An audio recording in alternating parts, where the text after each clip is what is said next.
Welcome everybody to our first responder session of our digital technology conference here at the IEP. We're really excited to have with us today Maria Smith, who is joining us. She's the founder and the chief executive of Bounce Australia and also Bounce USA.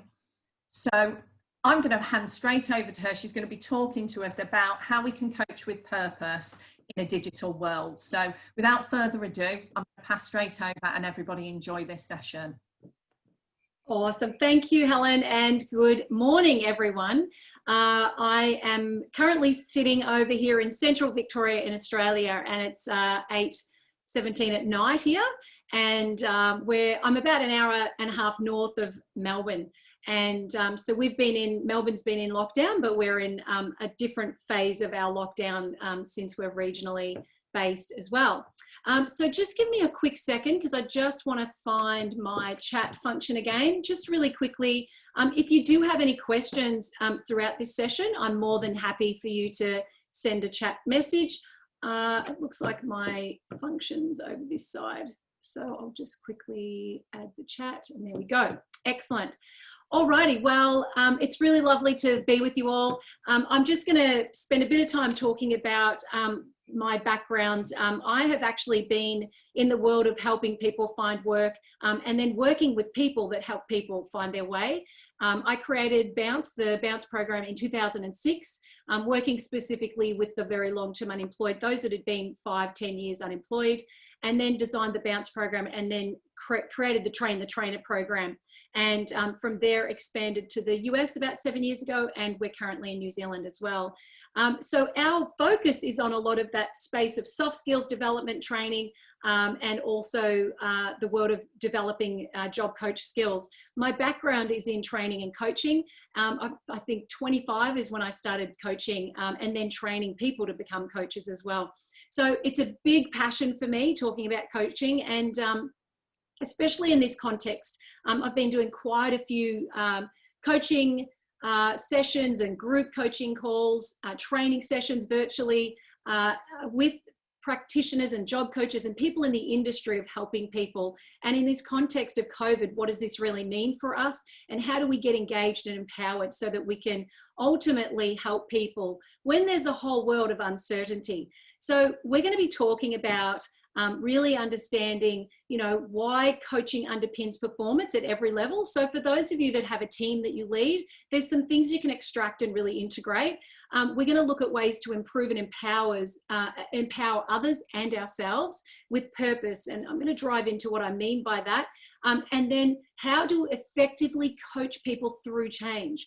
And we're going to really look at the science behind how change happens and how people begin to change. So where I want to start is understanding this thing we love to call the model of the world. And when we start to think about ourselves in the context of coaching others and how we also coach ourselves. So I like to think of this, and there's a lot of information here, but think of it like this. It's our perceptions and projections of the world and our clients that sometimes can be a barrier to how we help people. So I always like to start with myself first. How am I being with my clients and how am I engaging with them, especially when I've now got to do a phone call or a virtual call. So when we think about this, it's about reflecting for ourselves how we might be engaging in this process, because a lot of what we've got to do is dig deep in terms of finding inspiration and finding motivation within others and ourselves as well. So oftentimes we have things that take place and they go through our mind, and we can have this interpretation of events that can lead to an emotional response, and then suddenly our behavior can be that of disengagement or frustration. So what's really interesting here is that we want to start to think about ourselves first, then as we go and coach with others. Because ultimately sometimes, think of it this way: does your coaching style impact how you work with people? And what I mean by that is, how do we view people, and especially in this context? And I was working with a group of coaches doing some job coach certification. And one of the things that we really uncovered through COVID was to actually start to think of themselves as well-being coaches. When we talk about the unemployment rate as high as it is, How do we engage people into feeling good, into their well-being and their wellness, so that we can keep them on a path that's towards the employment that they will want and eventually they will have. So we're going to really drill into understanding this, because what we want to begin to realize is that the way we start to engage with each other is a lot about how we start to engage with ourselves. And it's an important element to the why of coaching. And I think so many times people go into working with people with sometimes a filtered view. And what I mean by that is it's past experience impacting how I might be seeing or experiencing my clients. So for example, I was working with somebody recently, a group, and one of the job coaches said to me, well, I think my client's just lazy and they don't want to work. They don't want to attend. And they're not answering their calls. And when they do, they're just not really engaging. And so I said, what are you doing to engage with them? And they actually admitted their filter to that client. They said, I actually know I'm limiting my engagement with them because I don't enjoy talking to them. And I love that she had that insight and that clarity, because sometimes we don't stop enough to sort of take a breath and go, am I the barrier to helping this person? And how do I reframe that? And how do I begin to actively work? So a big piece to this is, when we think about the model of the world right now, how are you perceiving COVID? Because that's probably the communication you'll have about it. So just as a reflection piece, thinking for yourself, how is it that I see this COVID and the meaning or experience I'm putting on it? For example, we can see this as a global pandemic, and it is shocking and it is life-changing, but how we self-manage that is up to how we frame this experience, especially with our clients that are in a whole world of uncertainty. And we're going to talk about why this is so important and really begin to deepen this. So I want to start with one strategy that's about strengths. So, and I'm sure you've all heard of the strengths-based approach, but the power of strengths is that we get to engage people positively in emotion. So if we are engaging in our own strengths, the role I have is engaging my positive emotion. I feel good, I'm playing to my strengths, I'm energized, versus, oh, the task, 80% of what I do is de-energizing and exhausting, and we find ourselves not loving our job. That can impact how we communicate. So when you're working with your clients, it's firstly, am I engaging in my strengths and identifying what they are? And then it's getting your clients to reflect on their strengths. Even over the phone, you can hear the tone of voice that changes when somebody's talking about something they love, something they enjoy, and something that's authentic to them. So this graph here about the strengths research that was Corporate Leadership Council in 2002, really interesting in terms of the focus on looking at people's strengths and versus their weaknesses. So when they had a year-long plan of focusing on strengths, so all the things they did well, let's keep focusing on that and grow and develop, versus the weaknesses, where the 50% of that group was focusing their weaknesses, like, oh, you know, your attention to detail needs some work. Let's get a plan to fix that. Or, you know, your time management's not great, so we need to really work on that. But they were natural weaknesses. And so you can see here with this graph, the result was a decline in engagement in work. So think of this with your clients and think about where they can sometimes choose the things that actually lean them into their weaknesses or their learned behaviors, which really drives that performance piece or the lack of performance. Really good to think about for yourself too in this context, and playing to our strengths. So a nice, easy thing that you can reflect on is when we're really looking at strengths and how we can tell when someone's in their strengths. So if it's over the phone, you're going to hear the tone of voice. You're going to hear energy in what they talk about. So if you ask someone what's important to you and they start talking about my family and I love being with my family, my friends, and I'm missing my friends and I really enjoy being with my friends and it means a lot to me, you probably can start to hear that perhaps they have a strength in, you know, connection or rapport builder or deepening the rapport they have with people. These could be the natural strengths. Knowing that's there, that's how we really want to capture that so we can then build that into the job opportunities that can match that. And so the things like positive emotion, people that are comfortable, when they share, they're usually going to show animation and energy. Oftentimes we can find the secret to our strengths. Where did you spend time in childhood? Where did you lose yourself in the things? Or if you've got a to-do list, the things that come off that to-do list first, they're usually going to be your strengths. So in the context of yourself, being in your strengths, leaning into your strengths allows you to engage deeply. So I want you to really think about this in your own reflection around your strengths as well. So I'm just going to check if there's any questions. And oh, fantastic. Someone from Deakin Business School. That's really exciting. Okay, so I want to move on to another section here. Please, if you've got questions, I'm going to have one eye over on the chat function as well. So here's the next thing I want to really link to here. And why do I want to focus on strengths? Because I want to get positive engagement. And I want to really open up this conversation about our System 1 and System 2 thinking. And Daniel Kahneman has done a massive amount of work here. I'm sure some of you have heard of him, if not all of you. And he has a fantastic book, Thinking Fast and Slow, which is evidence-based around how people change behavior, how we stop, and how we think for ourselves. I had a goal, I had a desire and didn't achieve it. And a lot of our clients right now are feeling de-energized, are feeling uncertain. So think of System 1 in terms of how we journey through life. Think of it like a combi van. And System 1 is the seats on that combi van. It's relaxed, it's comfortable. We're looking out the window, we're cruising along, we're looking at the coast and the sun and enjoying the summer. And it's pretty well the experience in our unconscious, or System 1, is very much about conserving energy. So when we talk about change, it's got to be really easy, because its biggest value is ease and convenience. It wants things to just work. In fact, by default, System 1 is lazy.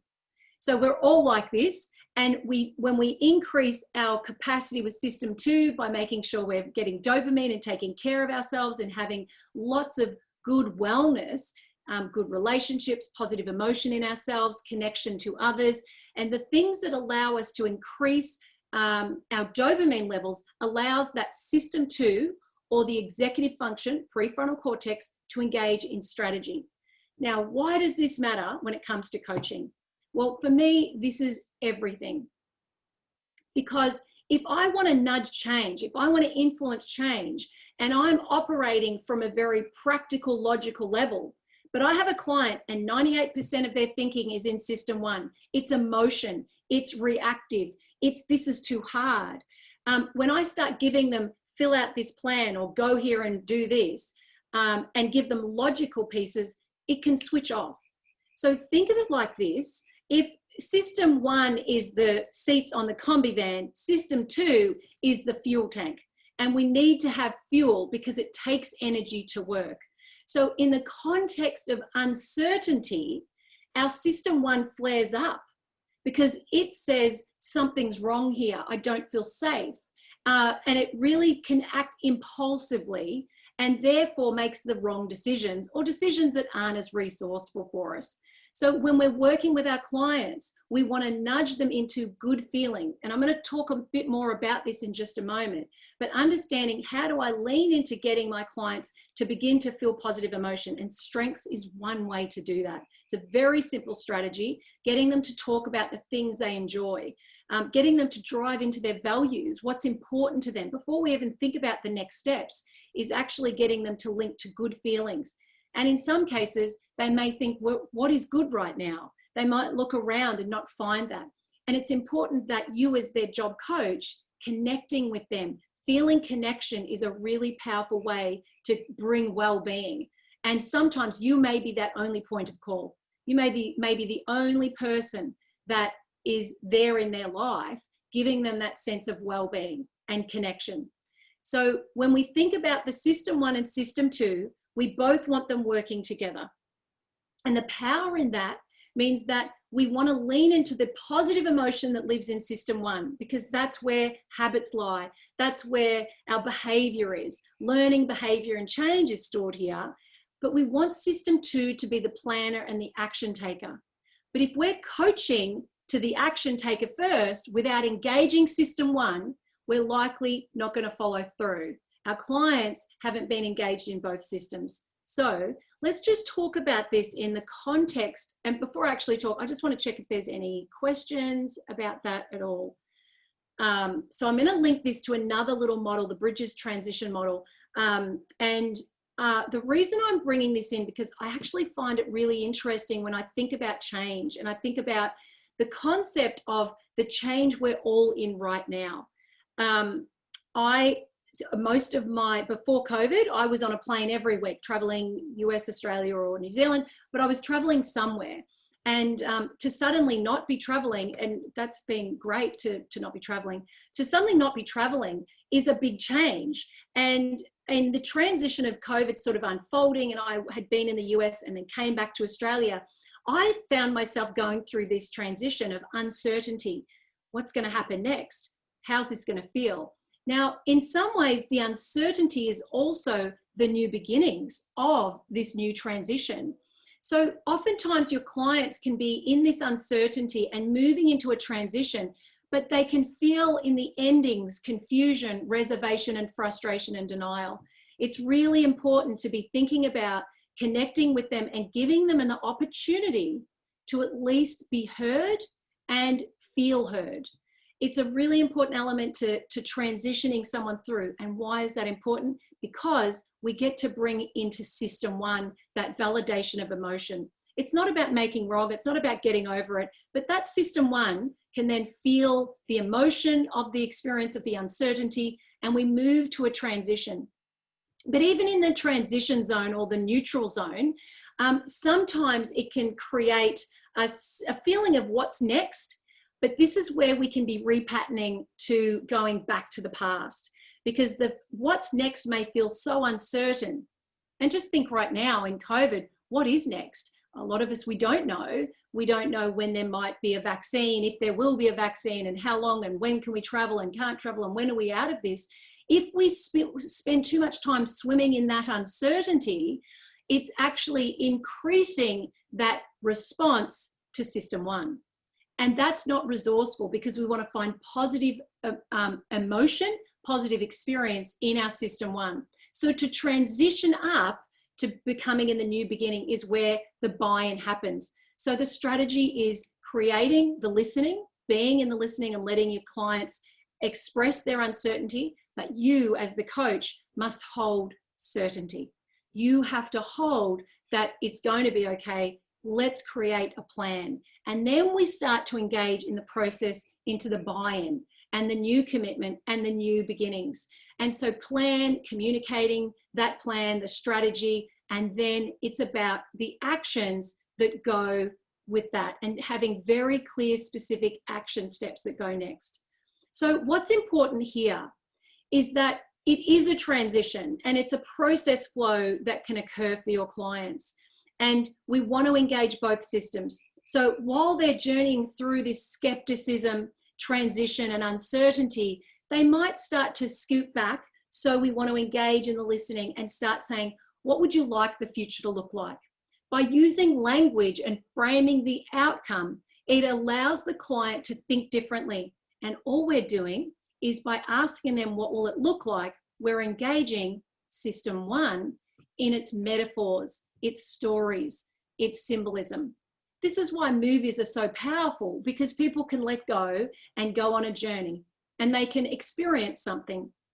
So when we think about setting a goal, if we can have that vision or the imagination activate to see the vision, it can start to feel good.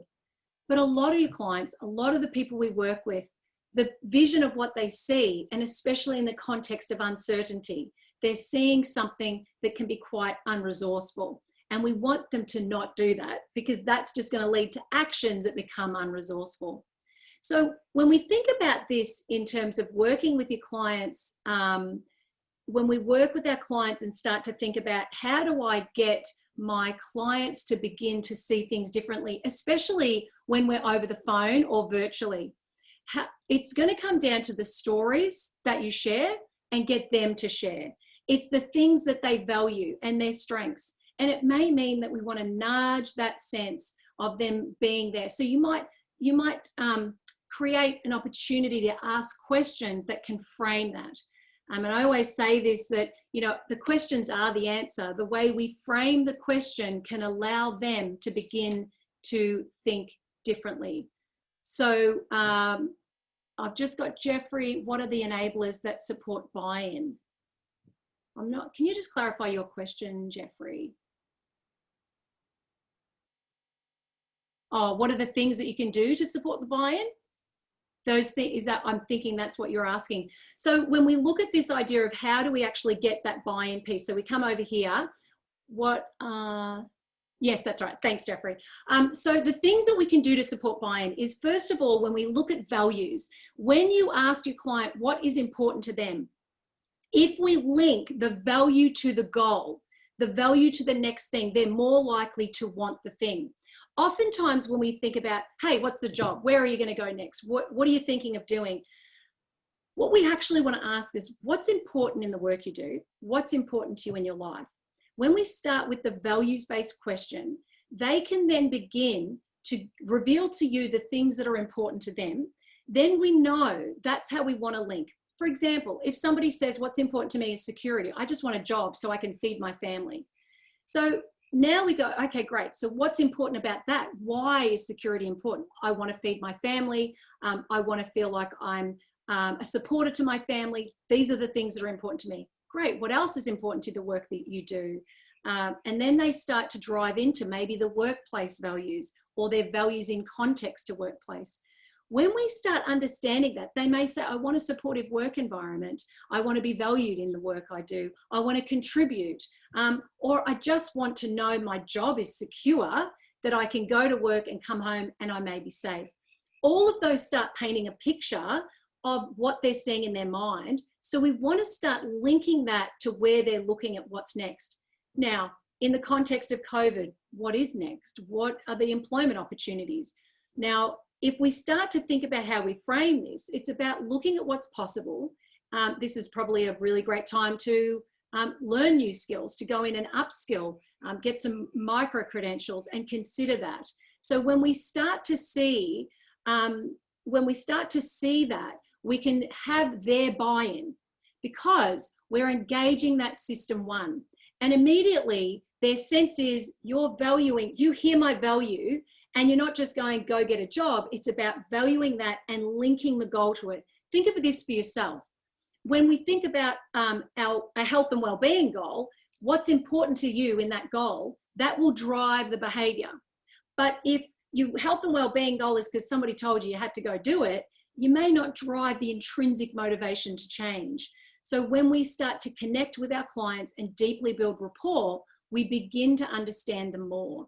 So if we want to think about the way to transition, it's linking to values and linking the value then to the vision of where they're going next. And then we create a strategy and a step-by-step strategy for them. And that is important again for system two, because system two has a plan, it'll take action. So one thing I want to say here is that the thing about this whole idea of how system one works, because by default it's lazy, it has all these little defaults that make things quick and easy. It wants to use the least amount of energy. And so when we're in an unresourceful state, uncertainty, what's happening, what's next, it's going to find quick, easy fixes that aren't necessarily great. And so when you're talking to your clients, it's about getting them to think about, rather than make that choice, what's another choice I could make? And even asking the if-then strategy. If I go to do the thing that's not resourceful for me, I'll go do this instead. And I was coaching a group of job coaches the other day around resilience. And one of the girls jumped on and she said, oh, I had this weird thing. It's pretty simple, doesn't really mean anything, but I'm a perfectionist, and I saw a photo frame and I started to get anxious because it wasn't perfect. And then I took a breath, and then I remembered system one's reacting. I've got to slow down and bring system two critical thinking, logical thinking, and go, I could let this go and walk away. And she did. Now, in that action, she's just nudged a behavior change inside system one by taking that action. And it's those little subtle things. We might be thinking, but that's not towards getting a job. but actually we're nudging a change in behavior that perhaps they'll learn something new and different. Perhaps they'll take a different course of training that they hadn't considered because they're thinking more resourcefully. Think of it for yourself. When we're in an unresourceful state, we can sometimes find ourselves making the decisions that aren't great for us. So just having that consideration when your clients are unresourceful, having the listening and just in that well-being check can actually have them begin to release that anxiety or uncertainty as well. So one of the things that I think is, I love this as a model, and that is Chip and Dan Heath's book, Switch, and I highly recommend it. And it's all about change. And what I love about this model is that it's just a very simple way of everything I've just said into one simple example in terms of what this looks like. So the rider is the person there. This is that person who's riding the elephant. The elephant is that emotional motivator, and then the path that we take. So oftentimes when we're working with people, and for some of you that might be in leadership roles, what might look like resistance is oftentimes a lack of clarity. And so we can sometimes mistake somebody being resistant for they just need some more information. So again, if we link this back to the idea of the person being in their system 1 and they're resistant to change, they might need a bit more information because that default in system 1 is the thing that's having them not listen properly or not respond, because again, it wants things to be easy. So it's really important to think about that in terms of, have I given my client clarity? And the example they use in the book is really great. It's about I think it was they were doing some research around changing the diet, a healthier diet, and what in the United States, and what they realized is that the idea of eat healthy, or even the food pyramid, or those sort of concepts are quite broad. But what they realized is that if they made it really simple so rather than drink full cream milk, drink 1% milk. And that simple clarity means, oh, I can do that. And again, if you link it back to the idea of system 1, that makes it easy and simple. So thinking about that, I think, is a really important aspect around how am I simplifying information for my clients? And in this current context, when we think about the idea of going and getting a job, for us, it may be something we've done that before, we know what to do, and we can easily engage in that process. But some people that haven't been working or have just been, recently let go, it can feel like 10,000 steps. And so when we appreciate that, the bigness of that goal, if we actually bring it down to understand where we begin to link that. So how do we do that in the context of working with people in this space? And it's all in the idea of, how do I do it with my group settings? And I will say that I think where you can do group coaching in a virtual sense is really great. We are running our Bounce program in a virtual sense. We're running group coaching. And what we do is we let people turn their cameras off and they come onto the Zoom calls, and we begin the group coaching. And these are clients from various backgrounds. They don't know each other. And sure enough, what happens is once they feel comfortable, once they feel a sense of safety, the cameras start coming on. And into week 3, it's about, oh, I can join in and connect. And there's a lot of power in that social connection. And there's a lot of power in other clients helping other clients. And I think in this current climate, it's really important to drive connection virtually through those group coaching calls, or through it virtually. There was some recent research that came out of over here, Headspace were looking at, which is a mental health provider for youth, and they ran 6 weeks of group coaching calls rather than obviously their face-to-face sessions. And they saw such an increase in uptake and commitment to complete. 75% completed the program. They had never seen anything like it. And a lot of it makes sense in the context of, I'm home and I'm safe and I can get on the phone, and I'm probably more likely to engage because it's a bit safer. Coming into the building and into the office might feel uncomfortable. So I think where we can find those group settings, those group opportunities, allows the learning to become more social and allows that connection to increase. There's a great book by Matthew Lieberman called Connection, and it's all the research based on the power of that and the power of how that changes. And in this context, virtually is how we can do this. So I'm not sure if that's something that you've been performing or doing, but it's something worth definitely considering. And I know here in Australia, there's quite a few providers that are now doing that because they're finding they're getting a bit more pickup and engagement as well, but the influence of others. So how this helps is that when somebody's in that group coaching call, they're hearing someone else's story and it's creating a clarity that perhaps they weren't getting, or they were not relating to in a one-on-one context. So it's worth thinking about how that can be embedded as well. So then when we think about the elephant, it's about how do I motivate the elephant? So think of it like this. When we go into goal setting and doing things and having willpower and self-control, it's actually energy zapping. So even if you've got structure and routine and all these are good because they let defaults take place, if we are exhausting ourselves, when it comes to change, it can look like laziness, right? But it's actually exhaustion because we haven't set up enough engagement in positive emotion or the strengths-based stuff. So leaning into that means we engage in positive emotion. It's hard to change. So people wear themselves out with the idea of changing something or doing something new. So bite-sized pieces. If your client doesn't want to get onto a Zoom, one little phone call, 15 minutes, bite-sized pieces. If they only say a few words, bite-sized pieces, so they can begin to understand. Did we ever think we would be doing virtual conferences on Zoom and using the technology the way we are? I had to fly to go to countries and do work because that was just the context, but now it's changed. But we weren't doing the change there because it wasn't important. And now we've driven the change or are engaging in it and it's now working. So thinking about that is a really important aspect of how we can deepen this emotional motivation, the change that the elephant needs. So again, when we're exhausted and worn out, getting change happening, think of the diet industry, the health industry.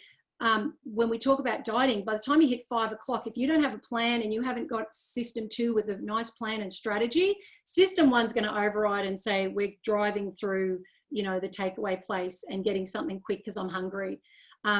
And by the end of the day, we've made so many decisions, we've decision fatigued.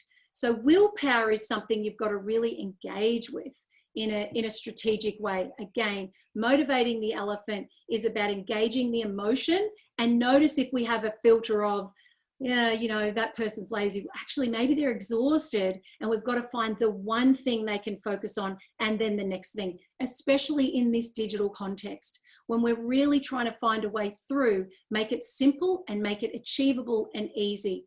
So they do one action, that is research a local employer. One action, update my resume. One action, research a training provider.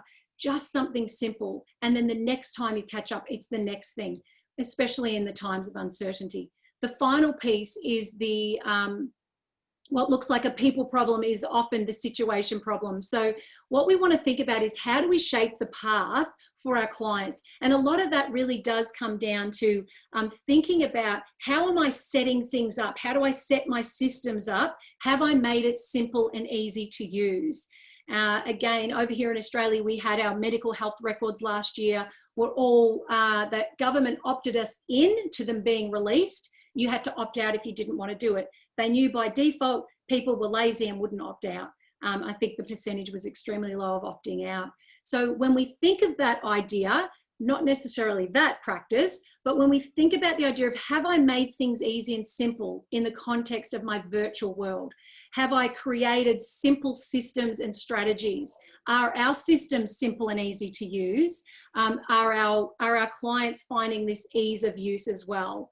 So again, thinking about this idea of what am I doing to make it easy? If you go and have a client, you send them a form and they've got to fill out that form, de-energizing for those clients that are already in an uncertain state. So again, it's the little pieces that you can do to shape the path for them to move forward.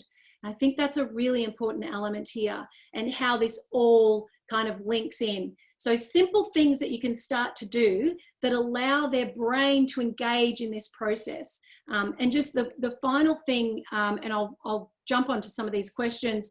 Again, framing the change is, how are you framing this change for people?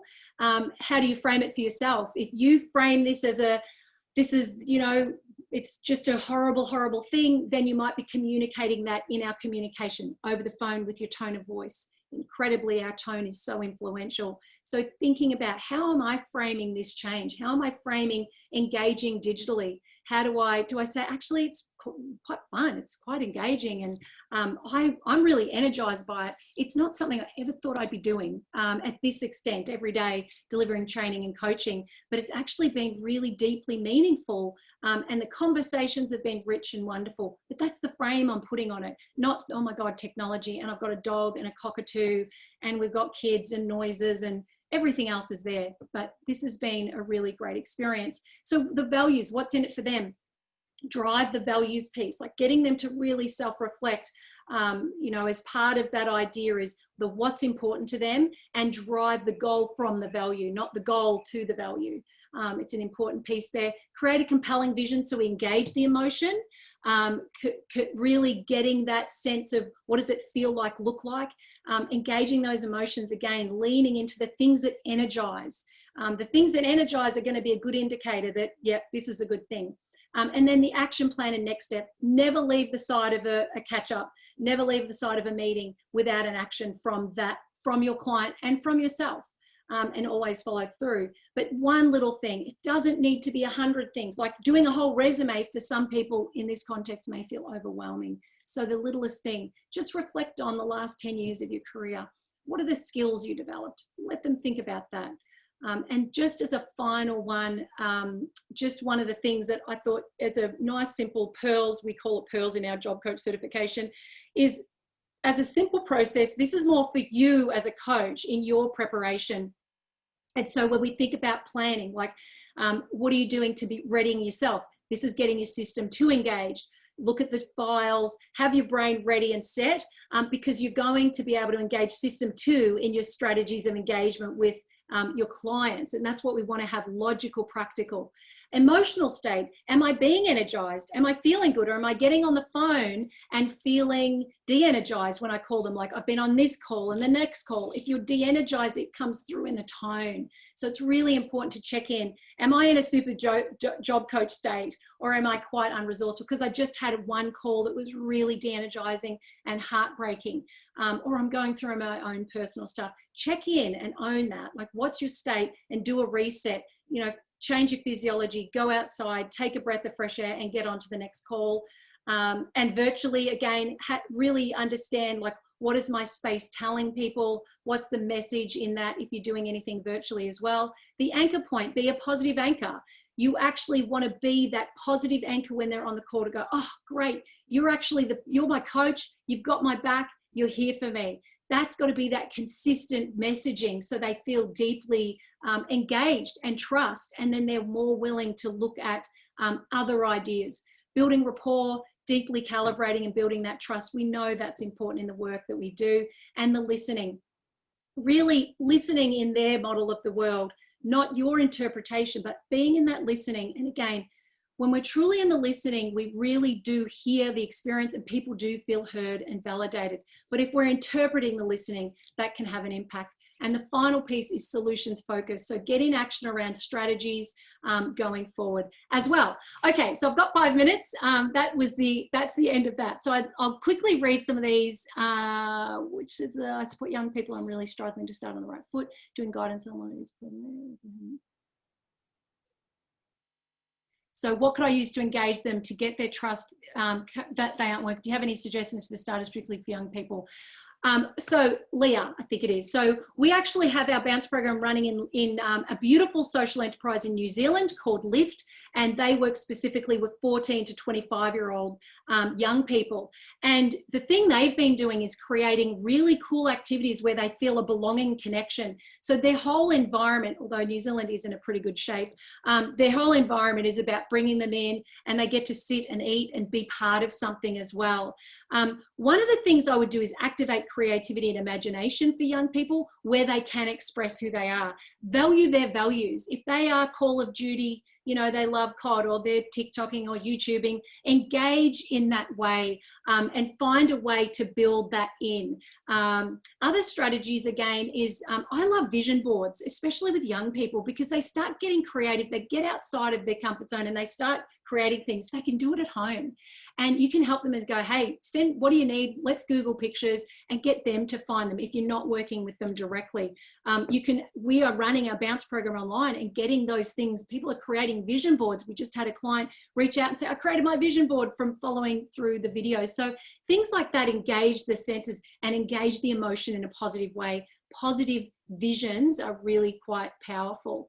Okay, I've got a few more minutes. I really like to give them the client energy through connecting them with their strengths. I'm visualizing a battery. And yeah, I think that's a really great one, Dahlia, because when we actually think about this, like energizing the strengths is so powerful. We do strengths profiling here, and my team, and I think some of them on here, we play to our strengths. Sometimes we've got to do things we don't love and they de-energize us. But if we're using our strengths, we can actually use them to re-energize those things that might be weaknesses or learned behaviors as well. And the principles of creating a psychologically informed approach for this model, and what are the important elements applying in virtual context. Okay, wow, Dahlia. So that's a good question. The principle of creating.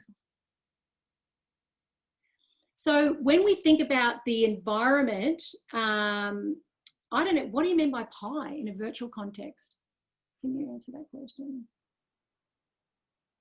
Sorry. Oh, okay, wait, there's been a great, thank you. Yes, I've enjoyed this. Pearls is great takeaway. Thanks, Dahlia. I don't think I answered your question though.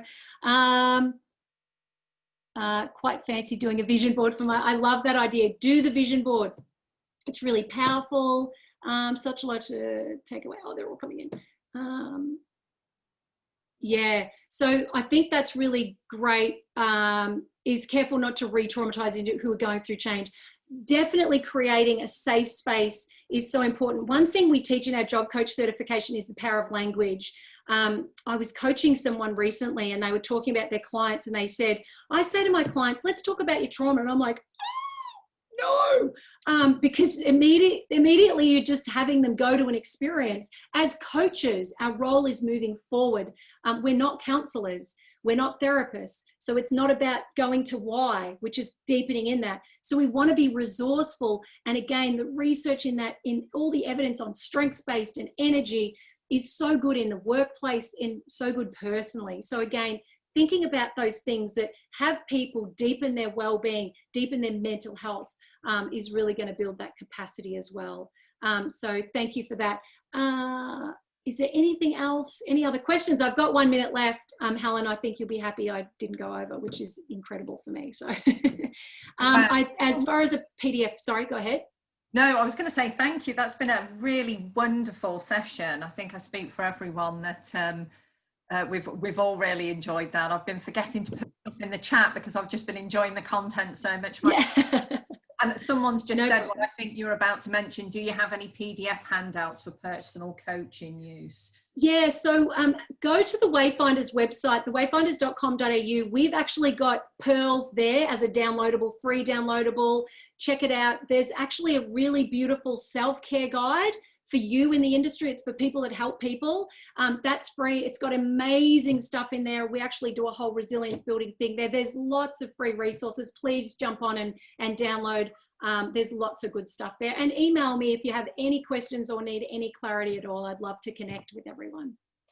Excellent, that's brilliant. So what we will do, and obviously if we've got all members here, we can collect some of that information and we can make sure we share it with everyone. So I'm sure we get those resources when we mail out. And do remember, everybody, that these sessions are going to go onto the YouTube channel later. So if you're waiting for that, you can get on and have a revisit of the session there.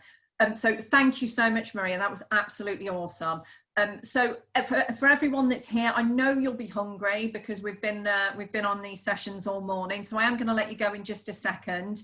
But before I do let you go, I just wanted to remind you that we have some sessions this afternoon, and they're following on in the theme of coaching. We've got Pamela Donnelly who's joining us, and she's going to be looking at coaching, virtual coaching with impact. And she's going to be followed by Erica Farmer from Welcome To and Lucy Dunleavy from LearnBox, who are going to share with us how we can look at converting some of our learning content into micro-learning videos or virtual classroom sessions. It's a fantastic one. And we also have the IEP Talent Academy joining us to look at how we can support ourselves and our customers in digital recruitment practices. So some really excellent stuff for this afternoon. So thank you all for coming. Thank you, Maria, for such a great session. And I look forward to watching that recording myself and speaking to you again very soon. As you all know, well, I don't know if you all know, but Bounce Australia is one of our corporate affiliate partners here at the IEP, and we're really thrilled about it. So thank you. So Thank you so much. Bye, everybody. See you again on another session. Bye-bye.